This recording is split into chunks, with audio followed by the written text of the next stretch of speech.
প্রিয় শাশুড়ি মা, আপনাকে কিছু কথা বলবো। এখানে শাশুড়ি বলতে আমার শাশুড়িকে বুঝাচ্ছি না। যাদের একটি পুত্র সন্তান আছে এবং তাকে বিয়ে করিয়ে ঘরে পুত্রবধূ এনেছেন, প্রত্যেকটা শাশুড়িকেই কিছু কথা বলতে চাচ্ছি। আর আ এখানে আমার মায়েরও কিন্তু একজন পুত্র সন্তান আছেন এবং তাকে বিয়ে করিয়েছেন ৪ বছর হচ্ছে। আ তো আমার মাও সেই শাশুড়িদের তালিকায়ই পড়ে। তো কথাগুলো আমি মূলত প্রত্যেকটা শাশুড়ির উদ্দেশ্যে বলতে চাচ্ছি। আর আ কারো সাথে যদি coincidentally কোনো কিছু মিলে যায়, তাহলে সে দায়ভার আমার না। আর এই ভিডিওটা আসলে অনুরোধের ভিডিও, যে আপুরা শাশুড়িদের আ কষ্টে একদম জর্জরিত এবং কি বলবো, নিরুপায়। কিছু বলতেও পারেন না, কোনো কিছুই করতেও পারেন না।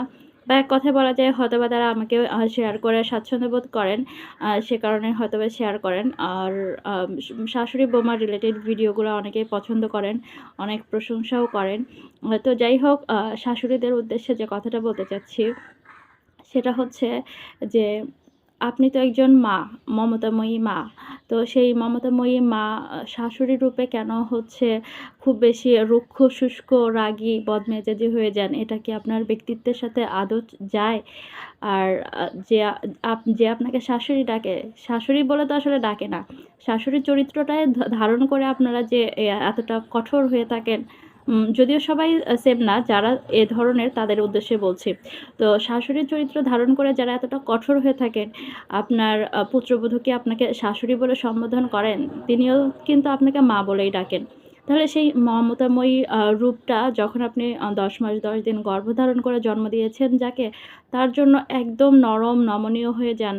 আর যে মেয়েটার জন্য কিছুই করেন নাই, তারপরেও সে এসে আপনার সংসারে সব কাজ করতেছে বা আপনার সংসারে আজীবন করবে, এখন না করলেও করবে। আপনার ছেলের ভবিষ্যতের সঙ্গী, আপনার নাতি-পুতিদের জন্ম দিবেন। তো সে একজন মেয়েকে আ আপনারা কেন এতটা নির্মমভাবে ট্রিট করেন? তাদের সাথে এতটা বাজে ব্যবহার কেন আপনারা করেন? আর আ কিছু কথা বলবো, সেটা হচ্ছে যে অনেক শাশুড়িরা আছেন যে পুত্রবধূর সাথে ছেলের সংসার যেন ভালো না হয় বা কোনো ক্ষেত্রে তারা চান এই সংসার যেন ভেঙে যায়। তো অনেকে কবিরাজের আশ্রয় নিয়ে থাকেন। এটা আমাদের সমাজে অহরহ হচ্ছে। কখনো ননদ করতেছেন, কখনো যা করতেছেন। মানে বিবাহ বিচ্ছেদের জন্য জাদু-টোনা যাই হোক না কেন। আ এখন আমার কথা হচ্ছে কি, আপনারা কিসের জন্য এই কাজটা করেন? হয়তোবা কোনো না কোনো কারণে পুত্রবধূকে আপনাদের ভালো লাগে না। মানে পুত্রবধূর উপর আপনাদের যত রাগ, তো সেই রাগের কারণে আপনারা চান যে এই সম্পর্ক ভেঙে যাক। এখন আমার কথা হচ্ছে কি, একটা সম্পর্ক যখন আপনি ভেঙে দিতে পারলেন, সাপোজ আপনি সাকসেস, আপনার ছেলের সাথে বিবাহ বিচ্ছেদ করিয়ে ফেলেন। এখানে আপনি আদৌ কতটুকু উপকৃত হচ্ছেন এটা একবার ভেবে দেখবেন। তারপর ছেলের স্ত্রীর সাথে তার ঝামেলা তৈরি করার চেষ্টা করবেন। ১ম কথা হচ্ছে গিয়ে, ধরে নেন আপনি জাদু-টোনা, কবিরাজ এটা সেটা ধরে সবকিছু করে, মানে যত রকম প্রচেষ্টা আছে, যখন ছেলের স্ত্রী বাবার বাড়ি যায় তখন তার কানে আ স্ত্রীর বিরুদ্ধে নানান কথা বলা বা স্ত্রীর যেকোনো রকম অনুপস্থিতিতে বা উপস্থিতিতে সবসময় অভিযোগ যে দেন ছেলের কাছে। তো এখানে মনে করেন আপনি সফল। আপনি হচ্ছে নিজের ছেলের বিচ্ছেদ ঘটাতে পারলেন। আপনি সফল হয়ে গেলেন। এখন আপনি আসলে কতটুকু লাভবান হলেন সেই হিসাবটা চলুন আমরা একটু করি। সাপোজ আপনি হচ্ছে আপনার ছেলেকে বিয়ে করানোর পরে ওই ১ম বিয়েটাতে ডিভোর্স করালেন। তো এখন মনে করেন যে সেই বিয়েতে বর্তমান প্রেক্ষাপটে ১০,০০,০০০ কাবিন, এটা বিশেষ করে চট্টগ্রাম বা যেকোনো অঞ্চল ভেদেই হোক না কেন, ১০,০০,০০০ বা ৫,০০,০০০ যে টাকাই হোক একটা কাবিনের টাকা থাকে। সেটা আপনার হচ্ছে ইসলামিক রীতি বলেন আর দেশের আইনগত রীতি বলেন, সেই টাকাটা মেয়ের প্রাপ্য। তো সেটা মনে করেন আপনার দিতে হচ্ছে। এখন আপনি বলতে পারেন যে কোনো রকম ছল-চাতুরি করে আপনি মেয়েটাকে দিবেন না। একটা মেয়ের জীবন নষ্ট করতেছেন। তো সেক্ষেত্রে মনে করেন যে আপনারা দিলেন না। পরকালে যদি বিশ্বাসী হয়ে থাকেন, যারা মুসলিম, তো তাদের হচ্ছে মানে ঋণটা থেকে যাবে। আপনার ছেলে কিন্তু ঋণী থেকে যাবে। তো পরকালে আপনার ছেলেকে সেই ঋণটা পরিশোধ করতে হবে। তাহলে একটা মা হিসেবে নিজের ছেলের জীবনটা কোথায় নিয়ে যাচ্ছেন যে পরকালের জন্য সে দায়বদ্ধ থেকে যাবে। এই জিনিসটা একটু ভাবার। আর আমি নিজেও অনেক বেশি ইসলাম মানা হয় না, ইসলামের সব নিয়ম। কিন্তু তারপরও যারা এ ধরনের করেন, এ ধরনের কাজ করেন, তারা আসলে কতটুকু লাভবান হচ্ছেন এই হিসাবটা দেওয়ার জন্য এতটুকু বলা। আমি হয়তো ইসলাম ওভাবে একদম প্রপারলি মেইনটেইন করা হয় না। আপনি হয়তোবা করেন। কিন্তু শুধুমাত্র পুত্রবধূর সাথে যে আচরণগুলো অযৌক্তিক, ওই বেলায় আপনি হয়তোবা ইসলাম মেইনটেইন করতে পারেন না। তো যাই হোক, এই চিন্তাটা থাকা যে আপনি যখন আপনার ছেলেকে ডিভোর্স করালেন এবং দিন শেষে মেয়েটাকে কাবিনের টাকাটাও দিলেন না। কিন্তু আপনার ছেলে পরকালে ঋণী থেকে গেল। মানে মা হিসেবে আপনি আপনি আপনার পুত্রবধূর উপর রাগান্বিত হয়ে যে কাজটা করলেন, সেটার ফলটা কি শুধুমাত্র পুত্রবধূকে ভোগ করতে হচ্ছে যে সেই মেয়েটা লাইফে ভালো থাকবে না, তার অনেক বেশি সাফার করতে হবে, তার মুভ অন করা টাফ হয়ে যাবে। একটা সময় পর যারা অনেস্ট থাকে আল্লাহ তাদেরকে মুভ অন করার তৌফিক দেন। তো যাই হোক, এখন আপনার ছেলে কতটুকু লাভবান হচ্ছে এটা একটু হিসাব করেন। কারণ আপনি তো মা হিসেবে মমতাময়ী, শাশুড়ি হিসেবে যেরকমই হন না কেন। তো আপনি আপনার ছেলেকে একটা দায়বদ্ধতার জায়গায় ফেলে দিলেন। আর সাপোজ মনে করেন আপনিও অনেক অনেস্ট, আপনার কথা হচ্ছে কি টাকা দিয়ে হলেও এই মেয়েকে বিদায় করতে হবে। তো তাহলে আপনি মনে করেন যে আপনার ছেলের সাথে ওই মেয়ের ডিভোর্স করালেন এবং কাবিনের টাকাটাও আপনি পরিশোধ করলেন। লসটা কার হচ্ছে? আপনার হচ্ছে না? তারপর আপনার ছেলে হচ্ছে ডিভোর্সের একটা তকমা পেল, যেটার জন্য সে পরবর্তীতে আরও ভালো বিয়ের ক্ষেত্রেও টাফ হবে বা যাই হোক না কেন, আপনি তো ডিভোর্স করাচ্ছেন মূলত এক ধরনের মানসিকতা এরকম যে আমার ছেলে পর হয়ে যাচ্ছে, ছেলের বউ এসে তাকে আপন করে ফেলতেছে। এখানে আমাদের মেয়েদের একটা বিরাট ভুল ধারণা। একজন মায়ের জায়গা কখনো স্ত্রী নিতে পারে না, একজন স্ত্রীর জায়গা কখনো কোনো মা নিতে পারেন না। এখন আপনি আপনার ছেলেকে যখন নিজের করে ফেললেন, ডিভোর্সের মাধ্যমে বা বিচ্ছেদের মাধ্যমে নিজের করে ফেললেন। এখন আপনি বলেন তার স্ত্রীর যে দায়িত্ববোধ বা যে কার্যগুলা সেগুলো কি আপনি করবেন? এটা শুনতে খারাপ লাগলেও মানে আপনারা যে মেন্টালিটি থেকে কাজগুলো করেন, মানে আমার কথা হচ্ছে কি একটু ভেবে চিন্তে করলে মানে বোঝা যায় কি নিজের ঘরে নিজে আগুন দিলে যেরকম হয় ওরকম একটা সিচুয়েশন আপনারা তৈরি করে ফেলেন। মানে পুত্রবধূর উপর রাগান্বিত আচরণ করতে গিয়ে নিজের ছেলের জীবনের ১২টা বাজিয়ে ফেলেন। তো যাই হোক, এখন সাপোজ আপনি তো আর আপনার ছেলের স্ত্রীর জায়গাটা নিতে পারবেন না। তাকে আবার পরবর্তীতে বিয়ে দিতে হবে। তো সেক্ষেত্রে আপনি যখন আবার বিয়ে দিচ্ছেন, সেই বিয়ের আবার খরচটা আপনাকে হোক বা আপনার ছেলের হোক বহন করতে হচ্ছে। সেখানেও একটা কাবিন দিতে হচ্ছে বা বিয়ের পরবর্তীতে সেও তো স্ত্রী। আপনি তার ১ম স্ত্রীকে যখন মেনে নিতে পারেন নাই বা সেই সংসারে অনেক বেশি ঝামেলা করছেন, ২য় স্ত্রী আসলেও সেম হবে। কারণ আপনার ছেলে তো তার স্ত্রীকে ভালোবাসবেই। আর এটাই তো নিয়ম। আপনি আপনার স্বামীকে নিয়ে সুখে আছেন, ভালো আছেন। তাহলে আপনার ছেলেকেও নিয়েও তো কেউ একজন ভালো থাকবে। এটা তো প্রকৃতির নিয়ম। আর খুব স্বাভাবিক একটা নিয়ম। কিন্তু আমরা মেয়েরা এটা কেন মানতে পারি না? মানে আমি একজন শাশুড়ি হিসেবে সবকিছুতে ১৬ আনা বুঝে নিবো। আমার স্বামী আমাকে ভালোবাসবে, আমার মেয়ের হাসব্যান্ড তাকে ভালোবাসবে। এগুলো আমি প্রতিবেশীর কাছে খুব গল্প করে, করে বলবো। কিন্তু আমার ছেলে যখন সেম কাজগুলো তার স্ত্রীর জন্য করবে, তখন আমরা বলে ফেলবো, "বউ পাগলা ছেলে, আ মেয়ের জামাই তো খুব ভালো পেয়েছি, কিন্তু আ ছেলেটাকেই মানুষ করতে পারলাম না, বউয়ের গোলাম।" হ্যাঁ? তো যাই হোক, মূল পয়েন্টে আসি। এই যে পরবর্তীতে আবারও বিয়ে করালেন, ১ম স্ত্রীর সাথে যে কারণে আপনার মানসিক দ্বন্দ্ব ছিল যে আমার ছেলে পর হয়ে যাচ্ছে। ২য় স্ত্রীর ক্ষেত্রেও সেম দ্বন্দ্বটা আপনার তৈরি হবেই। ৩য়, ৪র্থ, ৫ম যত বিয়ে দিবেন আপনার ছেলেকে, আপনার ওই মানসিক দ্বন্দ্বটা থেকেই যাবে। আপনি কখনো এটা ফিল করতে পারবেন না যে আমার ছেলে আমারই আছে, পর হয়ে যাচ্ছে না। কারণ আপনার ১ম চিন্তাভাবনাতেই ভুল আছে যে বিয়ে করলে সে স্ত্রীর হয়ে যাচ্ছে। এটা তো আপনিও তো বিয়ে করেই কারো সন্তানকে নিয়ে সংসার করতেছেন, এখন শাশুড়ি হয়েছেন, তাই না? এই একটা মেন্টালিটি যে আপনি আসলে আ আ যে মানে নেতিবাচকভাবে ভাবতেছেন বা ছেলের স্ত্রীকে সুন্দরভাবে গ্রহণ করতে না পারার কারণে আপনার মধ্যে মনে হচ্ছে এই সংসার ভেঙে দিলেই আপনি সুখী হবেন। কিন্তু দিন শেষে আপনার ছেলেকে বিয়ে করাতেই হবে। তারপর মনে করেন যে ২য় বিয়ে যখন করালেন, আপনি তো ১ম স্ত্রীর ক্ষেত্রে যে অন্যায়গুলো করেছেন, হতে পারে যে আপনার ছেলে তখন খুব বেশি চুপ ছিল, নমনীয় ছিল। ২য় স্ত্রী যখন আসবেন, তখন আপনি যদি সেম অন্যায়গুলো তার সাথে করেন, আপনার ছেলে আর কখনোই সেটা মানবে না। কারণ একটা কথা আছে যে চোর যদি চুরি করে সে কখনো প্রকাশ্যে বলবে না যে আমি চোর, কিন্তু তার অন্তর জানবে যে সে চোর। একইভাবে আপনি যখন ১ম স্ত্রীর প্রতি যত জুলুম করেছেন, অন্যায় করেছেন, সবগুলো আপনার ছেলে কিন্তু জানে যে আপনি অন্যায় করেছেন। তারপর যখন সংসারটা ভাঙবে, তখন সে কিন্তু সামাজিকভাবে হোক, প্রতি পদে, পদে রিয়ালাইজ করবে যে মায়ের কথা শুনেই আজকে আমার এই দশা। তো 2nd বিয়ের ক্ষেত্রে সে আর মায়ের কথা শুনবে না। দিন শেষে এমন হতে পারে যে ২য় বিয়ের পরেও আপনি যদি নিজেকে সংশোধন না করেন, আপনার ছেলে কিন্তু সেই স্ত্রীকে নিয়ে আলাদা সংসার করতে বাধ্য হবে। এখন সমস্যাটা কিন্তু আপনার। আপনি যদি মানসিকতাটাকে চেঞ্জ করতে পারেন তাহলে কিন্তু সবকিছু নরমাল। আরেকটা জিনিস হচ্ছে যদি আমরা মিলেমিশে থাকি, এই তো হলো বিচ্ছেদ যে আপনারা যে কারণে বিচ্ছেদ করান বা একটা মেয়েকে পছন্দ করেন না, আ কবিরাজের কাছে যান, এই করেন, সেই করেন, সবসময় সংসারে ঝামেলা তৈরি করেন। এতে মূলত লস কিন্তু আপনার। দ্বিতীয়ত আরেকটা কথা হচ্ছে যে আপনি যখন আপনার ছেলে আর তার স্ত্রীর মধ্যে ঝামেলা তৈরি করে দিচ্ছেন, হ্যাঁ? তো আপনি ভাবতেছেন কি ওই মেয়েটাকে জ্বালাচ্ছি, ওই মেয়েটাকে ভালো থাকা কেড়ে নিচ্ছি, সুখ নষ্ট করে দিচ্ছি, হ্যাঁ? এটা কি শুধুমাত্র ওই মেয়েটারই ভালো থাকা নষ্ট হচ্ছে? নাকি এটার সাথে আপনার ছেলেরও মানসিক আ ভালো থাকাটা জড়িত থাকে? একজন স্বামী তার বিপদে-আপদে সবকিছু যেটা বাবা-মাকেও বলতে না পারেন, সেটা কিন্তু তার স্ত্রীকে বলেন। ওই সময় স্ত্রীর কাছ থেকে একটা মানসিক সাপোর্ট পান। তো আপনি যখন স্ত্রীর মনে আগুন লাগিয়ে দিবেন, তখন সে নিজেই বিব্রত থাকবে, বিধ্বস্ত থাকবে। তখন আপনার ছেলের দুর্দিনগুলোও মানে এই বিষয়গুলো তার কাছে শোনাটা বিরক্তিকর মনে হবে।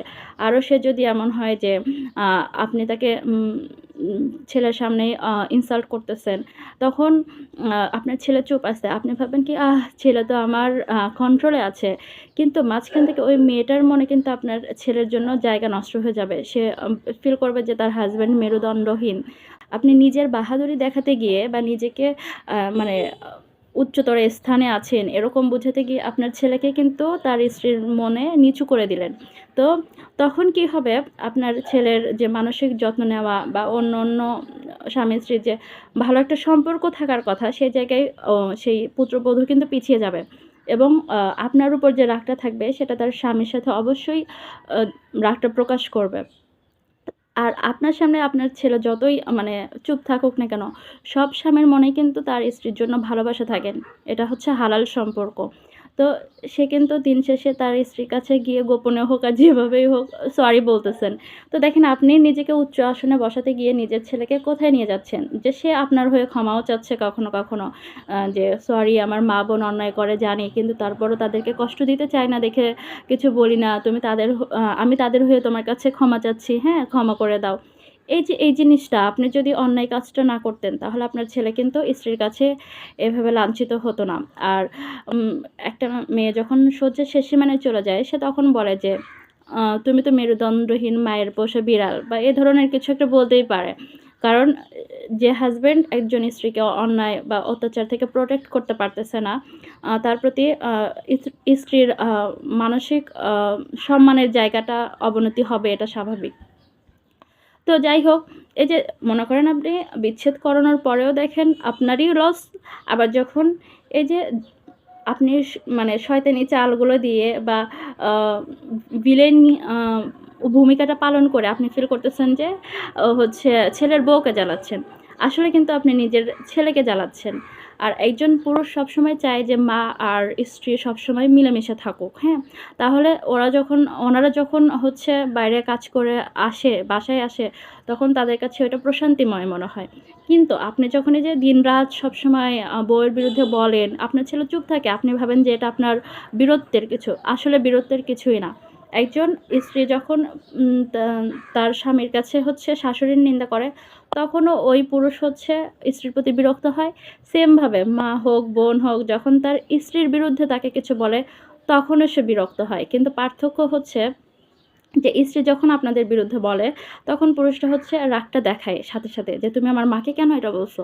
কিন্তু আপনি বা আপনার মেয়ে যখন তার স্ত্রীর বিরুদ্ধে তাকে কিছু বলেন, তখন সে ওই রাগটা দেখাতে পারে না কোনো ক্ষেত্রে যে, "তোমরা আমার স্ত্রীর বিরুদ্ধে কেন এটা করতেছো?"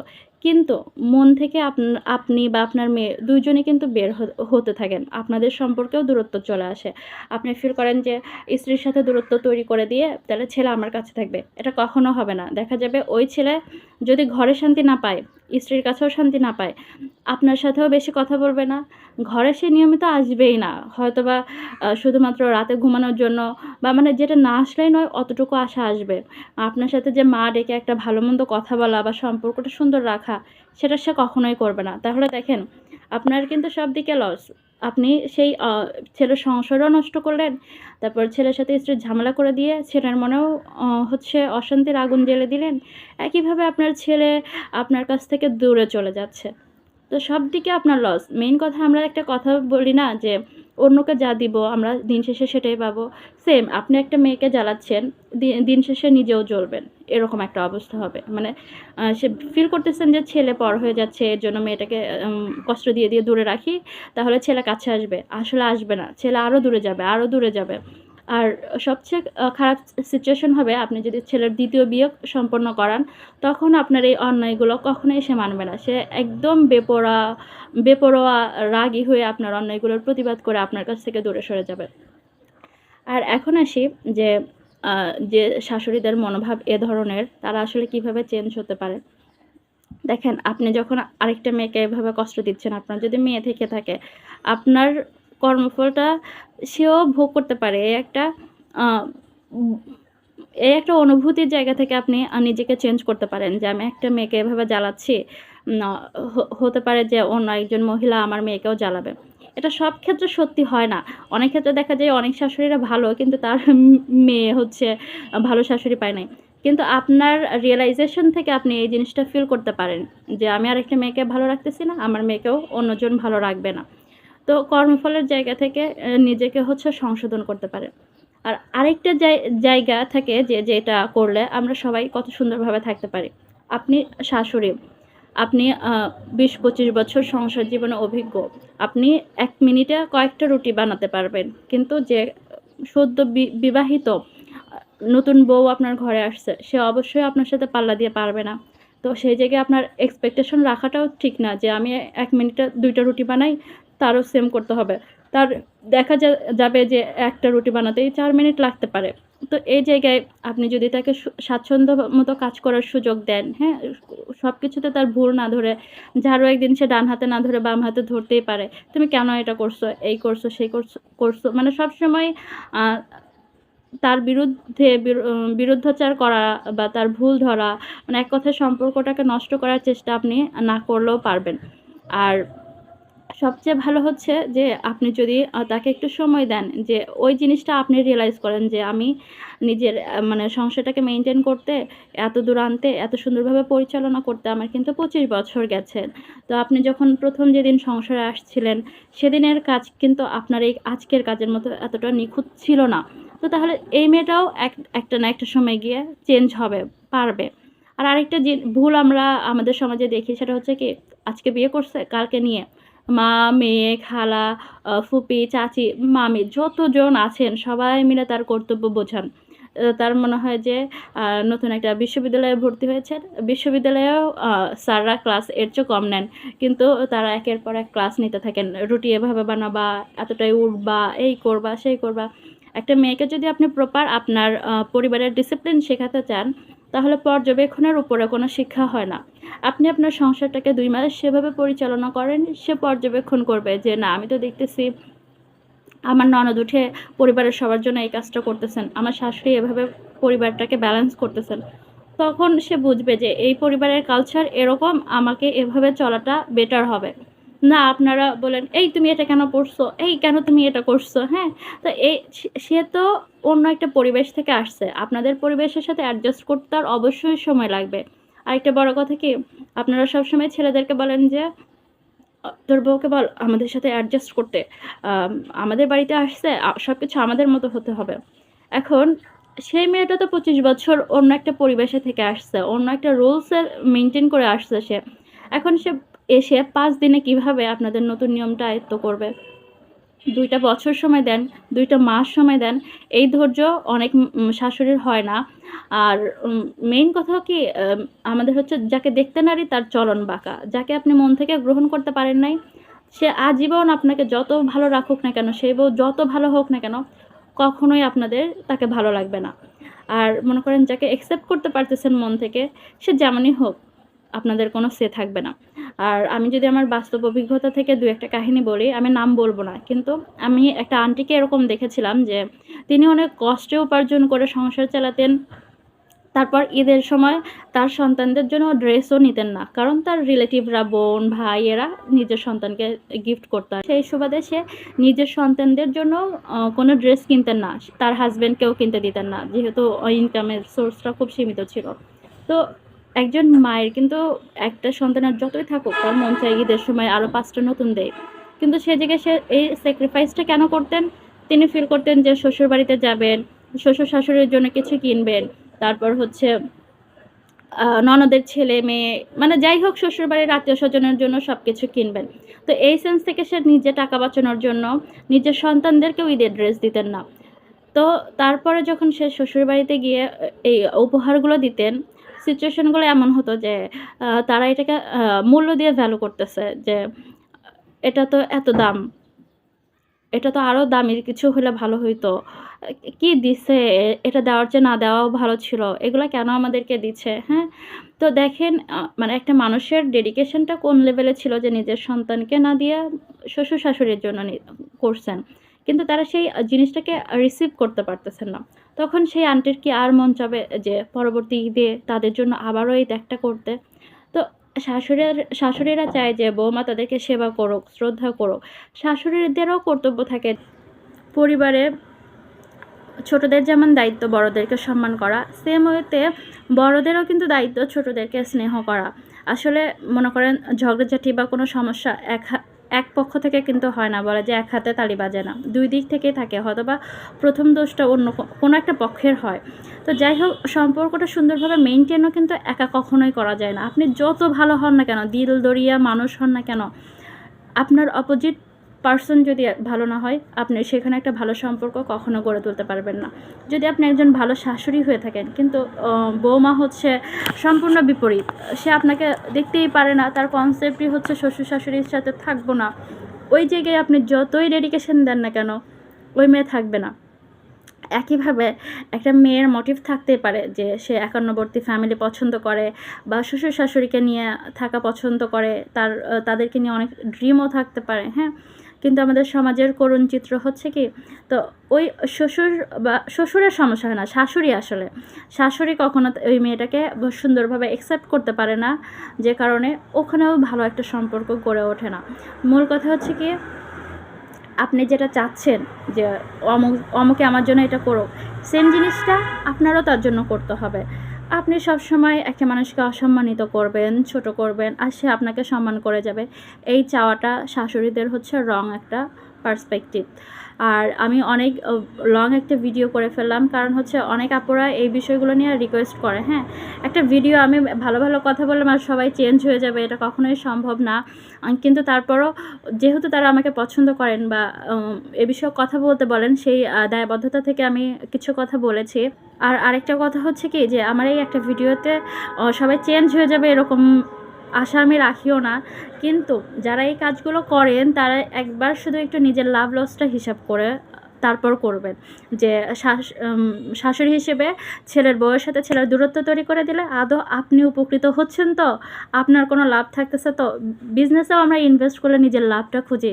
তো সেখানে আপনি এত বড়, বড় মানে ইনভেস্ট করতেছেন, নিজের সময় দিচ্ছেন, শ্রম দিচ্ছেন, কবিরাজের কাছে যাচ্ছেন, কেউ টাকা খরচ করতেছেন, বিচ্ছেদটাও কেউ ঘটাই ফেলতেছেন। তো এই বিচ্ছেদের পরবর্তীতে আপনার ছেলের জন্য এটা আসলেও কি উপকারী হচ্ছে, বা আপনি কি কোনো দিক দিয়ে বেনিফিটেড হচ্ছেন? সেই তো আরেক বিয়ে দিতেই হচ্ছে, ছেলেকে স্ত্রীর হাতে দিতেই হচ্ছে। তার চেয়ে বেটার নয় কি যে আপনি ছেলের স্ত্রীকে খুব নরমালভাবে অ্যাকসেপ্ট করলেন, যেভাবে চান যে আপনার মেয়েটাও শ্বশুরবাড়িতে গিয়ে সুন্দরভাবে সংসার পরিচালনা করুক। তো সেম দেখেন, আপনি যদি ভালোভাবে চিন্তা করেন তাহলে আপনি কতটা লাভবান হচ্ছেন। আপনি আপনার ছেলের স্ত্রীর সাথে মিলেমিশে চললেন, তাকে মেয়ের মতো দেখলেন। মেয়ের মতো, মেয়ে কিন্তু না। কারণ আমাদের সমাজে দেখা যায় মেয়েরা অনেক আদরে থাকে, তারপর ঘরের কোনো কাজবাজ করে না। তো সেই জায়গায় শাশুড়ি যদি মেয়ের মতো দেখে, এই কনসেপ্টটা আমার কাছে ভালো লাগে না, তাই আমি এটা কাউকে সাজেস্টও করি না যে মেয়ের মতো হন, মায়ের মতো হন। কেন আপনি একজন মা হিসেবে মমতাময়ী, তাহলে একজন শাশুড়ি হিসেবে কেন আপনাকে ওই সিনেমায় দেখা ভিলেনের রোলটা প্লে করতে হবে? কেন শাশুড়ি হিসেবে আপনি ভালো হতে পারেন না? আপনি মেয়ে হিসেবে ভালো। কেন বৌমা হিসেবে কি ভালো হওয়া যায় না? আপনাকে মেয়ে হতে হবে, মা হতে হবে, এই কনসেপ্টটা আমার কাছে আসলে গ্রহণযোগ্য মনে হয় না। আর আরেকটা কথা কি যে কিছু, কিছু ফ্যামিলিতে দেখবেন যে ওই আদিকালে যে শাশুড়িরা কিভাবে আ ছেলের স্ত্রীদের উপর টর্চার করতেন বা এই ধরনের ভিডিওগুলা হচ্ছে বেশি দেখেন বা এই ধরনের নাটক সিনেমায় বেশি দেখেন। এখন দেখে, দেখে অনেক সময় ছেলের বউদেরকে বলে, "দেখো, দেখো ওরা কত খারাপ ছিল আর তোমরা তো এখন আমাদের উপর দিয়ে বেশি কথা বলো।" এখন কথা হচ্ছে কি ওই নাটক সিনেমাতে আ লাস্ট পর্যায়ে কি ফিনিশিং এ কখনো দেখায় যে, যে শাশুড়ি খারাপ ছিলেন তার পরিণতি কখনো ভালো হয়েছে? আমি আপাতত যতগুলো সিনেমা নাটক দেখেছি আমি কোনোটাতে এরকম দেখিনি যে নেগেটিভ একটা চরিত্রকে তারা ভালোভাবে প্রেজেন্ট করেছে। ভিলেন হোক বা যেই হোক না কেন, তার পরিণতি কিন্তু শেষ মুহূর্তে এসে খারাপই হয়। তারপরেও আমরা কেন ওই নেগেটিভটাকেই চর্চা করার জন্য আগ্রহী হই? আর আপনি যদি মানে যা দেখেন তার উপরে প্রভাবিত হয়ে যান, এরকম টেনডেন্সি যদি আপনার থাকে, হ্যাঁ? তাহলে আপনি ভালো কিছু দেখেন। এখন অনেক নাটক হয় যেখানে শাশুড়ি বৌমা অনেক সুন্দর একটা সম্পর্ককে প্রেজেন্ট করা হয়। সে ধরনের ভালো কিছু দেখেন। ভালো কিছু দেখলে আপনার মনের মধ্যে ভালো অনুভূতি তৈরি হবে। ভালো কাজটা করার জন্য স্পৃহা কাজ করবে। আর আরেকটা কথা হচ্ছে কি, ভালো আচরণ করলে আপনি বেনিফিটেড হচ্ছেন কিনা এটা একটু বোঝাই। আপনি যদি আপনার ছেলের স্ত্রীর সাথে মিলেমিশে থাকেন, আপনার ছেলে কিন্তু আপনার উপর হ্যাপি থাকবে। আপনার স্ত্রী আপনার ছেলের স্ত্রী দিন শেষে আপনার নামেও তার স্বামীর কাছে কোনো অভিযোগ করতে পারতেছেন না। তো সে জায়গা থেকেও সে একটা মানসিক রিলিফ পাবে। আপনার ছেলে মানসিক রিলিফ পাবে। প্লাস আপনার ছেলের স্ত্রী আপনার ছেলেকে অনেক বেশি শ্রদ্ধা করবে যে সে মানুষটা অনেক বেশি ভালো, তার ফ্যামিলি মেম্বার এত বেশি ভালো। মানে সেই জায়গা থেকে একটা সম্মানের জায়গা তৈরি হবে। আর আপনি যদি দিনরাত এরকম করেন, তারপর আপনার ছেলেও নীরব থাকে, আপনার পুত্রবধূর মনে তৈরি হবে কি ফ্যামিলিটা ন্যারো। যে এখানে কালচার নাই, কিছু নাই। মানে আদিম যুগের যে রীতিপ্রথা ছিল বউদের উপর বেশি তদারকি করা, এই ধরনের মেন্টালিটি। তখন আপনার ছেলের প্রতি সে অতিষ্ঠ হয়ে যাবে। তো যখন আপনারা মিলেমিশে থাকতেছেন, তখন আপনার ছেলে ভালো থাকবে, আপনার হাসব্যান্ড ভালো থাকবে। আপনাদের পরিবারটা কিন্তু অনেক সুখের হয়ে যাবে। আপনার ছেলে পরিশ্রম করে আপনার জন্যও ব্যয় করবে, উপার্জনের কিছু অংশ তার স্ত্রীর জন্যও ব্যয় করবে। আর এ বিষয়ে কথা বলতে গেলে না অনেক বলা যাবে। আর আমি কিছু, কিছু ভিডিও হচ্ছে কিছু, কিছু কনটেন্ট হচ্ছে অনুরোধেই তৈরি করি। আর এটা আমি এত লং ভিডিও করলাম কারণ ২ মিনিটের কনটেন্টে অনেক কিছুই তুলে ধরা যায় না। যেটা বলতে গেলে বিশ্লেষণ করতে গেলে অনেক লং হয়ে যায়। এইগুলো হচ্ছে শাশুড়িদের ব্যাপার যে আপনারা মূল কথা হচ্ছে যে ছেলের সাথে ছেলের স্ত্রীর দূরত্ব তৈরি করে নিজেরা কতটুকু লাভবান হচ্ছেন এই হিসাবটা করবেন। তারপর আপনাদের শ্রম, সময় এগুলো ব্যয় করবেন। আর দ্বিতীয় কথা হচ্ছে যে ননদদের জন্য। এই ভিডিওটা কিন্তু সব শাশুড়িরা দেখতেছেন না। অনেকেই আছেন যে হ্যাঁ, ছেলের স্ত্রীদের সাথে অন্যায় আচরণ করেন কিন্তু তারা লাভবান হচ্ছেন না। এই ভিডিওটা দেখতেছেন না, বুঝবেনও না। তো এখন আমার কথা হচ্ছে কি, শাশুড়িরা না দেখুক। আপনি তো দেখলেন। এখন মনে করেন আপনি ঘরের বধূ, হ্যাঁ? ছেলের স্ত্রী। এখন আপনি যদি এই ভিডিওটা নিয়ে আপনার শাশুড়িকে দেখান যে, "আম্মা দেখেন, আপনি যে আমার সাথে এগুলো করেন এতে কি আপনার কোনো লাভ হয়?" তখন আপনার শাশুড়ি কিন্তু অনেক বেশি রেগে যাবে। তো এই ভূমিকাটা কারা পালন করতে পারে? এই ভূমিকাটা পালন করতে পারেন আপনি। মনে করেন আপনি একজন ননদ, আপনার ভাইয়ের স্ত্রীর সাথে আপনিও সেম কাজটা করেন, হ্যাঁ? আপনাকেও এক্সট্রাভাবে বুঝানোর কিছু নাই। সেটা হচ্ছে কি আপনি যখন আপনার ভাইয়ের স্ত্রীর সাথে এ ধরনের বাজে বিহেভ করতেছেন, মানে শাশুড়ির উদাহরণ দিয়ে যেগুলো বুঝালাম, এরকম করতেছেন, দিন শেষে কিন্তু আপনার ভাইই খারাপ থাকবে। কারণ একজন স্বামী-স্ত্রী যত ঝামেলাই হোক, তারা চায় যে একসাথে আবার সংসার করতে। কিন্তু আপনি যখন দিনরাত ভাইকে উল্টাপাল্টা বুঝাচ্ছেন, হ্যাঁ? দিন শেষে আপনার ভাইয়ের মানসিক অবস্থা খারাপ হবে। তো যেসব মেয়েরা নিজের ভাইয়ের ভালো চান, আসলেই ভাইকে ভালোবাসেন, তারা ভাইয়ের স্ত্রীদের সাথে সুসম্পর্ক গড়ে দেওয়ার চেষ্টা করেন। কখনো ঝগড়া হলে আপনি যদি বড় বোন হন, ছোট বোনদেরও ভূমিকা থাকে ভাইদেরকে বোঝানোর। আপনি যদি বড় বোনও হন, তাকে সুন্দর করে বলেন যে মেয়ের যদি দোষ থাকে তো তুমি সে জায়গায় তোমার মতো চেষ্টা করো। একটা গিফট দাও, ঘুরতে নিয়ে যাও। দেখো মেয়ের মন পরিবর্তন হয় কিনা। উল্টা আপনি বলতেছেন, "এই মেয়ে দিয়ে হবে না, চেঞ্জ কর, আরেকটা বিয়ে কর।" তো এই সেম কাহিনী আপনার মায়ের জন্য যেটা বললাম আপনার জন্য সেটা রিপিট। আপনার ভাইয়ের এতে কতটুকু ভালো হচ্ছে এটা ভেবে দেখবেন। আর আপনি যখন একটা সৎ পরামর্শ দিবেন, এটার বেনিফিট আপনি জীবনে আজ হোক কাল হোক পাবেন। আর যখন একটা কুপরামর্শ দিচ্ছেন দেখবেন যে আপনিও কোনো না কোনো দিক দিয়ে ভালো থাকবেন না। এই হচ্ছে বেসিক আলোচনা। আর দ্বিতীয়ত হচ্ছে এই যে যারা আমরা পুত্রবধূ আছি তারা কিন্তু শাশুড়িকে গিয়ে ভিডিওটা দেখাতে পারবো না। সেক্ষেত্রে আপনি তো ভিডিওটা দেখলেন, বেশিরভাগ ননদই ভিডিওটা দেখবে আমি জানি। কিন্তু এত লং ভিডিও সবাই শুনবে কিনা আমি জানি না। তো আপনার দায়িত্ব হতে পারে যে কি আমিও তো এই কাজটা করি, আমার মাও তো এই ধরনের আচরণ করে। তো করে ফেলছেন যেটা সেটা বাদ। এখন থেকে চাইলে আপনারা চেঞ্জ হতে পারেন। যেহেতু আপনারা লাভ লসের হিসাবটা বুঝে গেলেন। তো আপনি যেহেতু চেঞ্জ হবেন সেহেতু আপনি আপনার মায়ের সাথে ভিডিওটা শেয়ার করতে পারেন যে, "আম্মু দেখো, আমরা তো সবসময় ভাইয়ের স্ত্রীকে নিজেদের উপর বোঝা মনে করতাম। কিন্তু আসলে তো ওই মেয়েটার সাথে আমার ভাইয়ের ভালো থাকা জড়িত আছে। আমরা তো লস প্রজেক্টে ইনভেস্ট করতেছিলাম। চলো আমরা চেঞ্জ হই। আ ভাইয়ের সাথে তার স্ত্রীর সম্পর্কটা সুন্দর করে গড়ে দেওয়ার চেষ্টা করি। হ্যাঁ? তাহলে আমরা লাভবান হব। ভাইও ভালো থাকবে।" মানে যাই হোক, মেয়েরা হচ্ছে মায়েদের খুব বেশি কাছের থাকে। আপনারা যদি সুন্দর করে বুঝান, দেখবেন যে আপনার মায়েরা বুঝতে মানে 99% মানে সম্ভাবনা আছে যে আপনার কথা গুরুত্ব দিবে এবং বুঝবেন।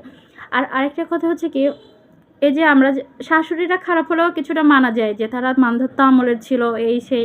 যখন আমরা লেখাপড়া করি, একটা ভালো খারাপ সাইডগুলো জানি, হ্যাঁ? তো শিক্ষিত হই, অনার্স পাস করি, মাস্টার্স পাস করি। তারপরেও দেখা যায় যে পরিবারের মা যে কুসংস্কার লালন করত, সেম কুসংস্কার মেয়েও লালন করে। তাহলে এতদূর লেখাপড়া করে কতটুকু সে আয়ত্ত করলো? যেখানে আপনার উচিত ছিল যখন একটা কুসংস্কার আপনি জানতেছেন যে আমার মা এটা পালন করে, তাকে বোঝানো যে আম্মু এটা তো কুসংস্কার। মানে আপনি যে শিক্ষিত হয়েছেন সেই আলোটা নিজের ফ্যামিলিতে দেওয়া। আপনি সেটা করেন নাই, উল্টা মায়ের কুসংস্কারগুলো নিজের মধ্যে ধারণ করছেন। তাহলে আপনার হচ্ছে এতদিনের লেখাপড়া, সার্টিফিকেট অর্জন করা সব বৃথা। আপনার পেছনে আপনার বাবার যে ইনভেস্টমেন্ট ছিল অর্থ, সব বৃথা। আর আপনি যদি এভাবে চলেন, মনে করেন মায়ের একটা কুসংস্কার ছিল বা পুত্রবধূকে জ্বালানোর একটা টেনডেন্সি ছিল, ওটা নিজের মধ্যেও ধারণ করছেন। ভাইয়ের স্ত্রীকে এখন জ্বালাচ্ছেন, পরবর্তীতে নিজের ছেলের স্ত্রীকে জ্বালাবেন। পরবর্তী জেনারেশন অন্যায় এভাবে মেনে নিবে বলে আমার মনে হয় না। কারণ পরবর্তী জেনারেশন আমার মনে হয় যে অনেক বেশি তুখর হবে। আর আমরা যদি নিজেরা চেঞ্জ না হই, খারাপ শাশুড়ি হয়ে যাই, আমরা হয়তোবা তাদের সাথে টিকতে পারবো না। সবচেয়ে বেটার হচ্ছে সমঝোতায় আসা, ফ্রেন্ডলি একটা রিলেশনশিপ বিল্ড আপ করা। তো দ্যাটস ওয়াই আপনি আপনার মাকে এই ভিডিওটা দেখাতে পারেন। দেখাতে হবে না, আপনি চাইলে এভাবে বুঝাতে পারেন যে ভাইয়ের স্ত্রীর সাথে ঝামেলা করলে মূল ক্ষতিটা আমাদেরই। তো মিলেমিশে থাকলে সেও লাভবান, আমরাও লাভবান। ঠিক আছে? আর হচ্ছে আ এত লং ভিডিও কয়জন দেখবে আমি জানি না। কিন্তু কেউ না কেউ দেখবে এতটুকুও জানি। আর কেউ না দেখলেও সমস্যা নেই। যারা হচ্ছে আমাকে অনুরোধ করেছিলেন তাদের উদ্দেশ্যে যেহেতু ভিডিওটা বানানো। আমার কথাগুলো আমি বলেছি। আর আমার জায়গা থেকে যদি কোনো কিছু ভুল বলে থাকি, আপনারা হচ্ছে কমেন্টের মাধ্যমে এটা সংশোধন করে দিতে পারেন। সেই সুযোগটা থাকবে। আর আমি আমার ভুলগুলো জেনে পরবর্তী ভিডিওগুলোতে আরও সচেতনভাবে ভিডিও তৈরি করার চেষ্টা করব। আর, আর কি বলবো? আমি কথা বলা শুরু করলে শেষ হবে না। সবাই অনেক কিছু হচ্ছে সংক্ষিপ্তভাবে বলতে পারে। আর আমি হচ্ছে এটা বলা বা লিখা অনেক বেশি লং হয়ে যায়। এটাকে সংক্ষিপ্ত করা আমার জন্য টাফ হয়ে যায়। তো যাই হোক, সবাই ভালো থাকবেন। একজন আদর্শ শাশুড়ি হওয়ার চেষ্টা করেন, একজন ভালো মানুষ হওয়ার চেষ্টা করেন। এই যে মনে করেন শাশুড়িরা যারা হচ্ছে পুত্রবধূর সাথে এই ধরনের আচরণ করেন, এটা কতটা নিম্ন মানবিকতার কাজ হতে পারে। মানে একজন আপনি তো একজন মানুষ। আপনি মা, শাশুড়ি সব বাদ দিলাম। একজন মানুষ হিসেবে যে ন্যূনতম মনুষ্যত্ব বা মানবিকতা লালন করা দরকার, অতটুকু যদি থাকে তাহলে এই যে চিত্রগুলো আমি শুনতে পাই বা আমাদের সমাজে দেখি, শাশুড়িরা সবসময় পুত্রবধূর সাথে শত্রুর মতো লেগেই থাকে। কখন হামলা করবে, একে অপরের উপর আক্রমণাত্মক মনোভাব নিয়ে থাকেন। তো এই জিনিসটা আপনার মধ্যে একজন সুস্থ মানুষ হিসেবে যদি নিজেকে প্রকাশ করতে চান, তাহলেও আমার মনে হয় এই জিনিসটা আসলে থাকা উচিত না। ন্যূনতম মানবিকতা আপনার থাকা উচিত। আপনি একটা মেয়েকে যেভাবে উঠতে, বসতে, বাজে কথাগুলো বলেন, হ্যাঁ? এই জায়গায় আপনার নিজের ব্যক্তিত্বকে ছোট করে ফেলেন। আর আরেকটা কথা বলি, আসলে কথা বললে শেষ হয় না। সে কথাটা হচ্ছে কি যে, একটা জায়গায় পড়েছিলাম যে আমরা যে কথাগুলো বলি, এই ভালো কথাগুলো যদি খারাপ উক্তিগুলা মানুষকে যে বলে, "এই তুমি এত খাটো, তুমি এত মোটা, তুমি এত কালো", হ্যাঁ? যেকোনো কটু কথা আমরা যদি পানিতে দেই, সেই পানি রং পরিবর্তন করে কালো হয়ে যাবে। মানে আমাদের কটু কথা এতটা মারাত্মক। আর অস্ত্রের আঘাতের চেয়ে কথার আঘাত সবচেয়ে বেশি কষ্টের। অনেক সময় শাশুড়ির ননদ পুত্রবধূকে এত মানে টক্সিক কথাবার্তা বলে তারা ভুলে যায়। আবার পরবর্তীতে পুত্রবধূ যদি কখনো বলে, "আপনি এটা আমাকে কেন বলছিলেন? আমার অনেক খারাপ লাগছে।" তখন বলে, "এই সামান্য কথা তুমি মনে রাখছো?" আসলে ব্যথা যারা দেয় তাদের কিন্তু মনে থাকে না। কিন্তু ব্যথা যারা পায় তারা সহজে ভুলতেও পারে না।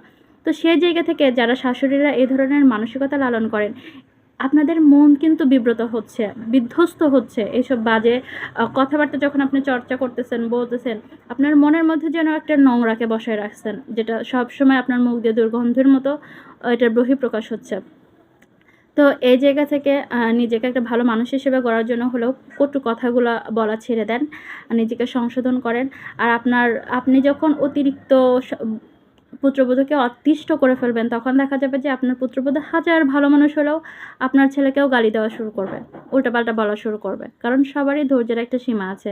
আমরা কিন্তু ইতিহাস ঘাঁটি আর যাই করি, দেখব যে অন্যায় সহ্য করতে, করতে একটা সময় মানুষ প্রতিবাদী হয়ে যায়। যেভাবে এদেশের স্বাধীনতা এসেছিল, মানুষ অন্যায় সহ্য করতে, করতে একটা সময় যখন দেয়ালে পিঠ থেকে যায়, সবাই প্রতিবাদ শুরু করে।